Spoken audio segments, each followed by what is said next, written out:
Buenos días a la amada familia de Dios. Que la paz y la gracia de nuestro Padre estén con ustedes en esta maravillosa mañana del domingo 1 de octubre del año 2023. El mensaje de hoy se ha titulado El que me envió. Depositamos en las manos de nuestro Salvador todo el contenido del mismo y que sea su Espíritu Santo quien nos guíe para que sirva de edificación para todo aquel que lo escuche en esta mañana. Antes oremos a nuestro Padre Celestial. Bendecimos, Señor, tu santo nombre, Creador de los cielos, Creador de la tierra. Damos gracias en este día y todos los días por tu extraordinaria bondad y compasión para con nosotros.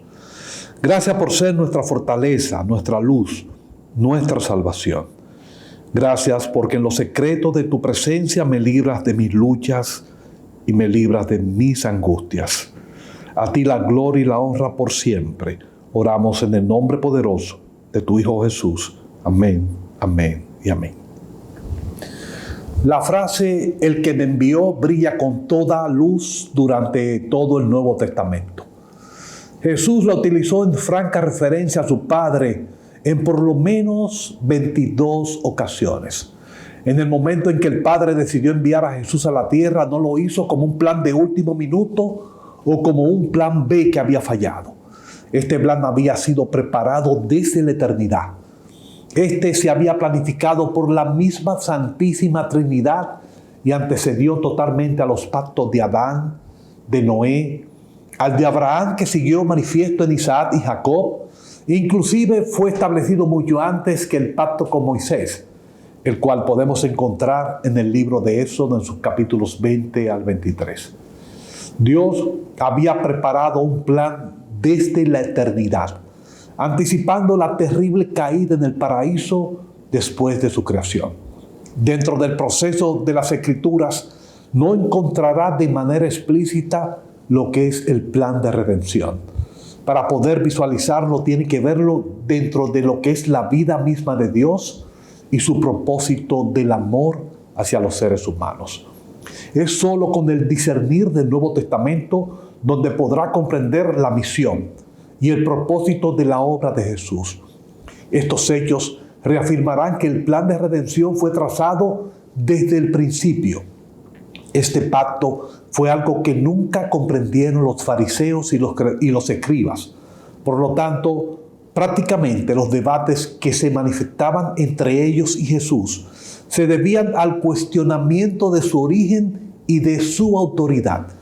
Y esto era lo que daba pie a que Jesús afirmara la frase "el que me envió", refiriéndose contundentemente a su origen y no a su lugar de nacimiento.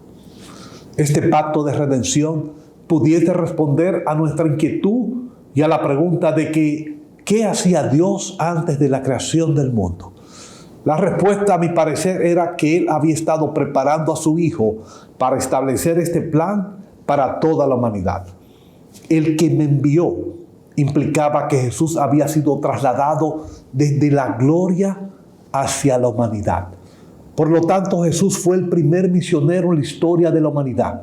No fue Pablo, Pedro o otro de los apóstoles. La gran diferencia de este pacto es que no es un pacto que Dios hace con los seres humanos.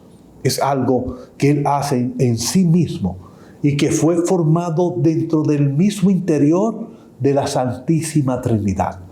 Existió desde el principio de los tiempos, la eternidad. Los seres humanos creyentes entendemos que Dios tiene muchos planes para nuestra vida, pero el plan inicial y al final es solo uno, es el pacto de la redención. Todo lo demás es añadido. El Padre envió al Hijo para redimir a su pueblo y su Hijo, en base a obediencia, llevó a cabo la redención. No solo eso, el Espíritu Santo de Dios toma la obediencia de la obra de Jesús para iluminar y regenerar a los seres humanos, propiciando una nueva vida, atrayéndonos hacia el Hijo y reconciliándonos con el Padre. Es por esta razón que este pacto no tiene que ver nada con nuestro carácter personal. Tiene que ver con el carácter de Dios y sus atributos. En este momento pudiéramos preguntar dónde específicamente se reafirma este pacto de redención. Muchos entienden que sucedió con el nacimiento y la vida de Jesús. Algunos lo aplican en la muerte y su sangre derramada en la cruz y su resurrección. Otros afirman que fue el día de Pentecostés. Sin embargo, cuando leemos el libro de Mateo, en su capítulo 26 y versículo 28, encontraremos que durante la reunión del aposento alto en su última cena, Jesús expresó lo siguiente: porque esto es mi sangre del nuevo pacto, que por muchos es derramada para remisión de los pecados. Este era el símbolo de esa reafirmación, de que en el Nuevo Testamento, el nuevo pacto había tomado el conteo regresivo y solo la cruz lo reafirmaría. Los cristianos hablamos y entendemos que existe un Antiguo y un Nuevo Testamento, y que a su vez existe un Antiguo y un Nuevo Pacto. Sin embargo, aún atados entre ellos, son diferentes. El problema surge con la palabra para testamento y pacto utilizada por los traductores de la Septuaginta en el año 250 después de Cristo. Al insertar del hebreo al griego el término de takiai, esto no utilizaron la palabra original hebrea que es berit, la cual quiere decir un pacto que descansa sobre la soberanía de Dios y no en el hombre. Esta palabra denota un pacto totalmente divino. Sin embargo, deataikiai denota dos acciones. La primera es que Dios pacta con el hombre, y la segunda, que Dios lo hace en sí mismo. Por esta razón, esta palabra lleva a confusión, en primer lugar, a que el testamento natural terrenal puede ser cambiado en cualquier momento por el testador.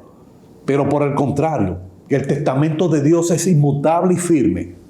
En segundo lugar, todo beneficio de un testamento debe ser después de la muerte del testador. Pero en el testamento de Dios, los beneficios llegan antes de la muerte de la persona, todo por su gracia. Termino con lo siguiente. Dios, desde el principio del principio, había decidido enviar a su Hijo para establecer el plan de redención para toda la humanidad. La frase "el que me envió" tuvo su origen divino en el Padre y en acuerdo con las tres personalidades de la Trinidad. Fue idea desde la eternidad. El propósito, las promesas de Dios con relación a los seres humanos siempre ha sido claro y firme, aun cuando muchos teólogos, filósofos y personajes heréticos han tratado de desligar la figura del Padre con la figura del Hijo. La historia de la humanidad tiene un principio en el plan de Dios para con todos nosotros. Todo aquel que haya sido redimido y aquellos que lo serán en algún momento siempre han pertenecido al Padre eterno. La sangre del Hijo en la cruz adquirió algo que ya le pertenecía a su Padre. La caída de los seres humanos que marcó el comienzo del antiguo pacto sería y serviría para introducir la buena nueva de Jesús y su evangelio, y con esto el nuevo pacto de la cruz.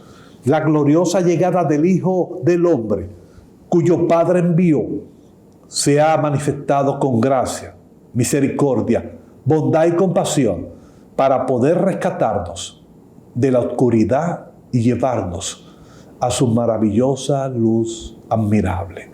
Que el Señor los continúe bendiciendo, hermanos. La Biblia dice que Él creó los cielos y la tierra. La Biblia dice que varón y hembra los creó. La Biblia dice que te acuerdes del día del Señor. La Biblia dice. La Biblia dice honres a tu padre y a tu madre, que no codicies, que no matarás ni robarás, ni te harás imagen, y que tan solo a él adorarás. La Biblia dice que si su pueblo ora y le busca de corazón, si su pueblo se humilla y viene a él en oración, él abrirá los cielos y sanará la tierra. La Biblia dice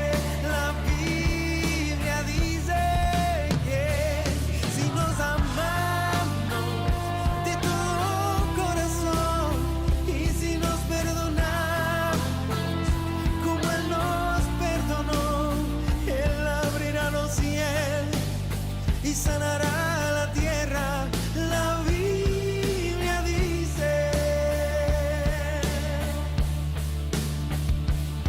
la Biblia dice que de tal manera amó Dios al mundo que nos dio a su Hijo, para que todo aquel que crea en él tenga vida eterna. La Biblia dice, para terminar, que Cristo viene, que si